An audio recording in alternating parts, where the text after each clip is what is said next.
The only reason I'm going to bring some shoes is because we've got to, the first part of this, we've got to go through some semi-rough country. We're going to take you up to the original $50 and $500 house first, and then we'll see the spectacular one.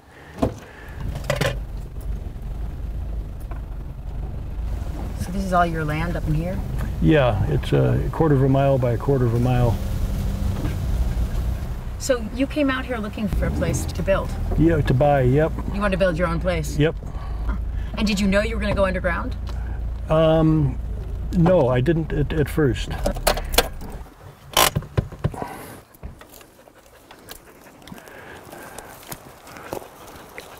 This is kind of a wild area. This land, this county here is 2/3 national forest. Well, my original house is right up there, about 50 yards.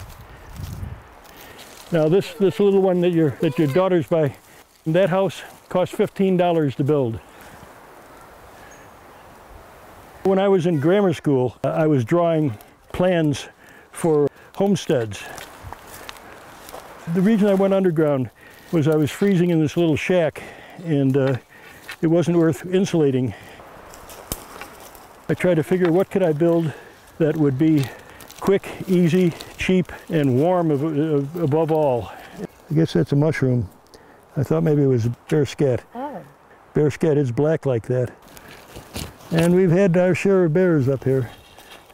Well, the homes remind me a bit of a bear lair. Yeah, it reminds the bears of it too, unfortunately. This is a $500 house. We dug this by hand and built the whole thing in 3 months. Here in the Northwest, we don't have any sun in the wintertime, you know. But I could still get just enough light to write by and to read by. Did you live in this for a while? Oh yeah, sure. I lived in this for over 30 years. Your eyes will get adjusted here pretty quick.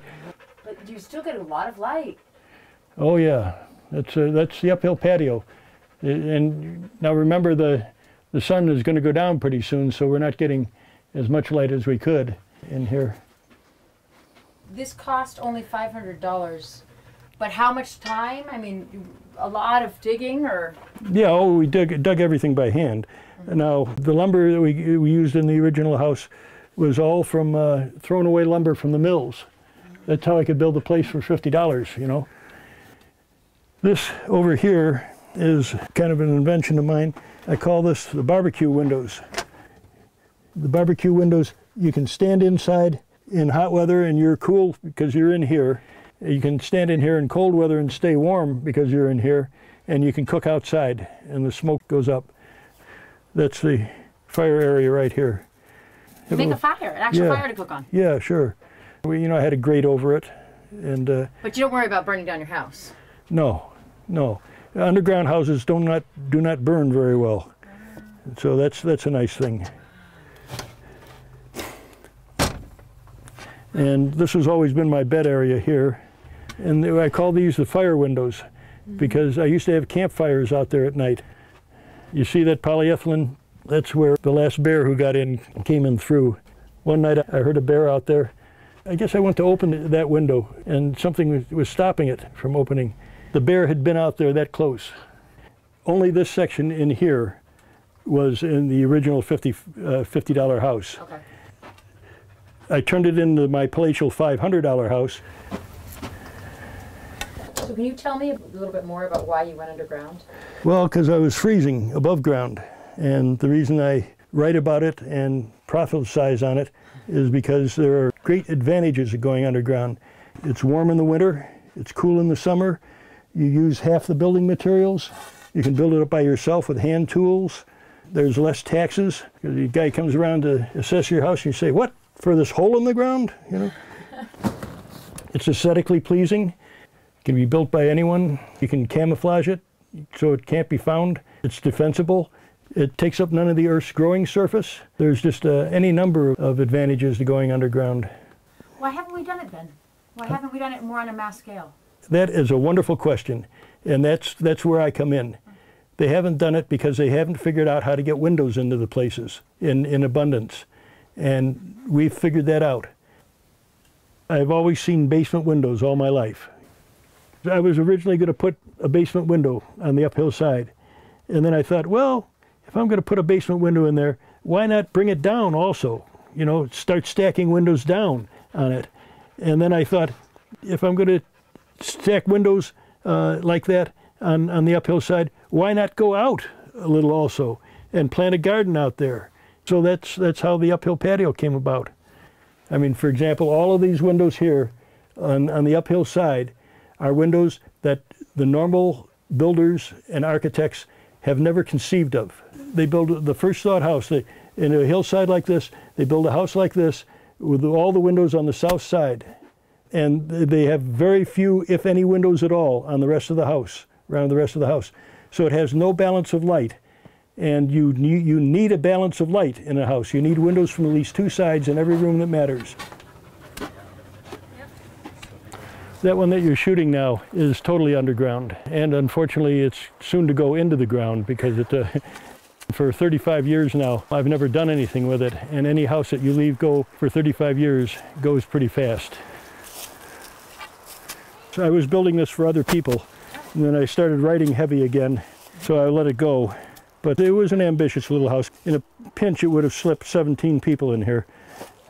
And I can't guarantee it's not going to collapse on us. All right, well,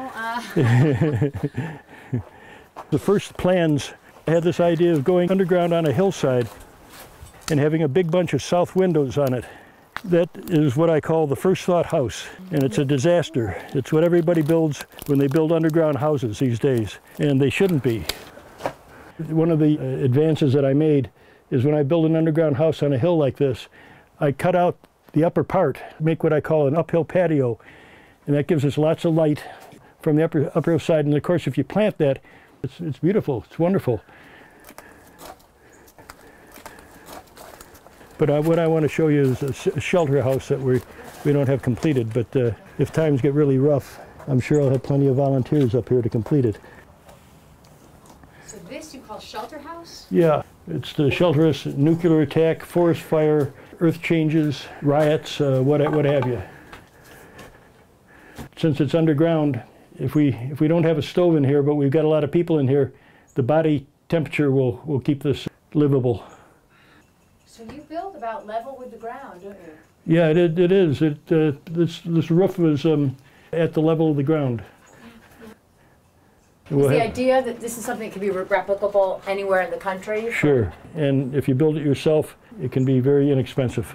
These guys you can pull off the land, your posts and beams and girders, and so the lumber might be maybe $300. We dug all this by hand, by the way, this and the other house in there. So what do you mean you dug it by hand? Shovels? Yeah, I don't know how long it took us to dig. I don't like digging much more than 3 hours a day. But I do like digging up to 3 hours a day. Marvelous exercise. You can see your progress, you know, as you're going. Good rhythmic work. Digging is fun, within reason. Well, we can start moving down. We got a lot more to see. Great. For 2 years before I moved up here, I was a laborer and labor foreman. Wherever the machines couldn't dig, we dug. I saw that houses could actually be built, you know. How do you locate your builds? How do you find a good spot? By instinct, by sleeping out on the site for a while. When I was building for other people, I would go up and I would sleep out on the site for a couple of nights, get the feel of the place. So you don't look for a certain type of dirt or solidity to the dirt or something for building? I would, and in fact we're in about the prime building, underground building area I've ever found. It's silt and sand and a bit of clay. The walls stand up when you dig either by hand or with a machine. They stand up and hold their shape, and there's no rock here, which is really nice when you're hand digging. You just love to be barefoot now? Oh, all my life. Really? Yep. So for you, back to the land is quite literal. Oh, yeah, yeah.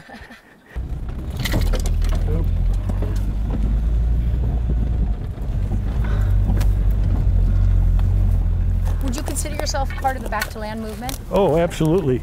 I was in the first wave of the hippie Back to the Landers in '68. Probably 10,000 hippies left the San Francisco area in the month of May. I was one of that 10,000. We were biting off more than we could chew, but what we could chew was wonderful.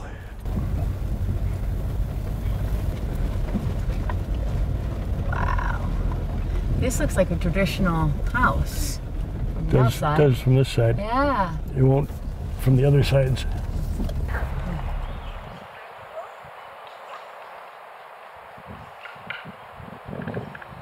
What an underground house is not.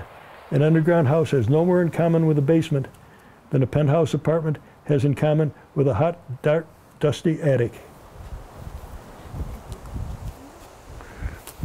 You walk into this house from ground level and you take a few steps in and you're suddenly 12 feet underground, beneath the surface rather. We're 12 feet beneath the surface here, we're 6 feet beneath the surface over there.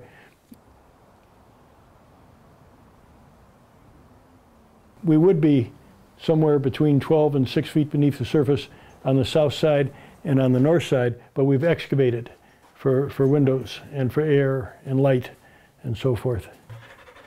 You know, at this point, the earth was a little more than 6 feet deep here. It was 6 feet deep at the end of that. So it was probably 8 or 10 feet deep here. Yeah, it doesn't feel underground. No, well, it's not technically underground. This is an earth-integrated house. We're working with the earth. You know how to take it out if you want windows and doors. This is one of our least completed rooms. This is a bunk room, and the upper bunk's got good window. The lower bunk, we're going to get a 2-foot wide culvert, and we're going to dig out a trench in the solid earth here, and then backfill over it, so the kid lying in bed there can still see Canada, even though he's solid earth between him and Canada. This will be the bathroom. We got some of the plumbing in, but we don't have any water supply up here yet, so we're not in any hurry to finish the bathroom. This is called the cook's room. It's the best bedroom in the house. They got the best bed, best mattress. So you're insulating? Oh yeah, we're above ground at this point. But we're not insulating on these walls because it's solid earth behind there. This could be done in any climate? Sure, moderates the temperatures of the climate. Up to any extreme degrees. So if you live in a really hot climate or a really cold climate? It's work even better in really hot and really cold climates. At 8 foot down, the earth stays at the yearly mean temperature of that climate. Here it stays about 52 degrees. An earth-integrated house. We're working with the earth. We're not overwhelmed by the earth. We don't overwhelm the earth. We're working with her, with the mother. The heat from your house in the wintertime, it's not escaping out into the atmosphere. It's heating the outside of your house, and it keeps heating the outside of your house. It retains that heat. And the same thing on the cooling. It's cooling your house in the summertime. We're on a ridge. At this point, the ridge is fairly level. We cut through the ridge, so we got lots of light from the south and lots of views from the north, and good light from the north too. Normally, I wouldn't use this. This is a little atrium type thing here, but I needed windows in there. I needed windows here, and I needed windows there. So I built a little atrium. One of the designs, underground designs that I've developed here is, you see how this part of the roof slants back before it comes down like this? Normally the roof is slanting like this, but up here it's got an additional slant like this. So that raises it above the normal pitch of the roof. And that allows us to put windows in there and then all along that side. And I call that a sun scoop. And as far as I know, it's the first one ever built. We want a house that's got windows on all 4 sides. even though it's earth integrated. And all my other houses, even if they're totally underground, they still have windows on all four sides. Not everywhere on all four sides, but they have windows on all four sides. So we have light coming into a room from two directions in every room. And that's really, really, really important. It's funny because inside it doesn't feel like it's underground, but outside it actually looks Underground. more than 50% underground. Yeah. It looks like it just has, so is it just because you've chosen the openings so carefully? Well, yeah, sure. Sure. There's one room here that's totally underground. That's on the other side of those windows. We call that the cool room. It's kind of like a mini root cellar. We got 3 foot of earth on that roof. That would do us in case of atomic attack. That's the cool room. So this is the only room without any windows? Yep. And that's because it's like a cellar type thing? Like a cool Yeah, it's like a root cellar inside the house. We've actually got a deep freeze that can go in there that runs off at 12 volts. So it really feels quite conventional. I mean, this feels like a conventional living room to an extent. It doesn't feel, you know, underground. It doesn't feel... No. But we are underground. You know, this is all earth on the roof. In fact, we are super earth integrated. The walls are filled with earth in this house. And that does a number of things. It cuts radiation if we're come to that. It makes the place fire resistant. It helps insulate between the rooms. It's dirt cheap. So you're also probably saving on some insulation and sure. support. Oh, sure. My type of construction, it does give support. You have a beam here and a beam here, and if you got earth behind it and you put a girder or something across there, then the pressure from this side is counterbalanced by the pressure from that side, you know? So it becomes a very stable structure. So you feel that anybody could do this? Is it like post and beam, or is it a completely different idea? It's called PSP, post-shoring polyethylene system. A post sunk into the ground with treated or protecting the wood from the earth. Nowadays I'm protecting them by charring them first of all, which will double the lifespan of a post in the ground. That's a post. Shoring is lumber out here. You're going to have at least 2-inch lumber in most hillsides. And your post should probably be not more than 6 feet apart. And then you put a layer of polyethylene, wrap the lumber with a layer of polyethylene, and you've got an extremely low-cost house, extremely fire resistant, radiation resistant, wind resistant, and it's going to heat you in the wintertime, and it's going to cool you in the summertime. Okay, this is my own apartment here. That's the kitchen area. That's the dining table there. And this is my work table where I'll be doing my writing. Okay, though we're on the second floor, at this level here, we're approximately, well, we're close to 3 foot below surface at this level here. In this part of the house over here, we're totally below the surface. Although it's only another 3 feet or so itself there. Do you think something like this might be more convincing to people because it does look more conventional? That they should integrate with the earth? Yeah, I'm hoping so. This is only 1,800 square feet. We're bringing it in for probably 1/10 the cost of construction down in California or someplace like that, you know. All these structural members were off the land, so that didn't cost me anything other than building it. The structural members in the cross supports here, they were all off the land. These 2 windows were salvaged, and so they were only a couple of bucks each. The challenge is to come up with an integrated plan where you can put used windows into a room and have a pattern that's pleasing to the eye.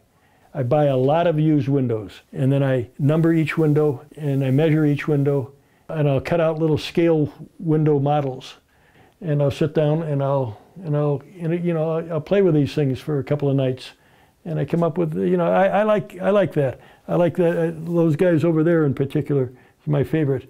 This was kind of a tough one to come up with, but I like it too.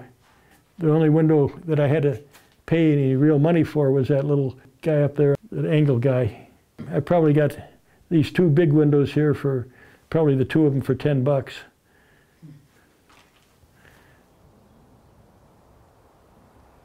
I thought I was going to be able to pull this in for $15,000.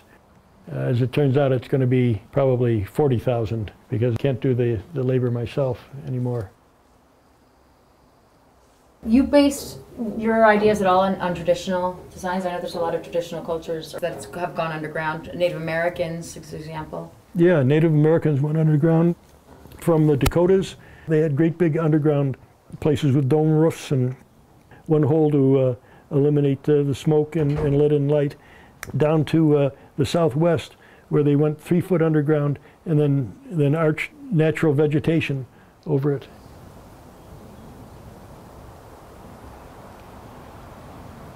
Well, you'll find various cultures who have gone underground. I am totally, absolutely, irrevocably convinced that we are living in an industrial age. We are the ones who are living in poverty, not the indigenous people of this world.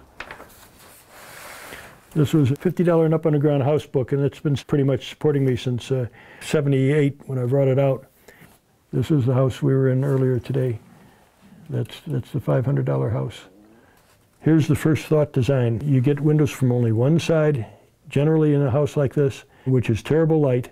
You get all your drainage going back into the hillside and all your drainage coming down into the hillside, and it's going to back up against this back wall. I don't care what you do, sooner or later that back wall is going to leak. You have no cross ventilation in there.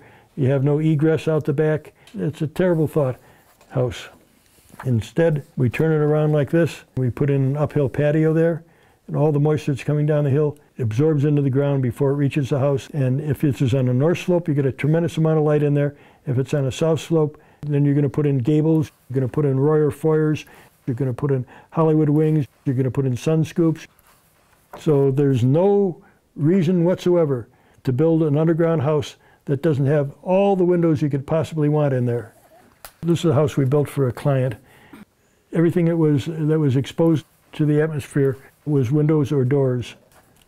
This was a 5,000 square foot underground house with a greenhouse built in the early 1980s for $20,000. Here was an underground house built in Holland. The authorities came out and said, "Hans, we understand you have been building illegally here." And Hans said, "Take a look around, man. You know, I'm busy. You'll have to look around yourself." And they walked around this house and didn't see it. The advantages of building an underground house, especially with our method, there's less tax to pay on it. It's warm in the winter. It's cool in the summer. It's a fallout shelter. It cuts atmospheric radiation. It's defensible. It's concealable. It's relatively fireproof. No foundation is needed.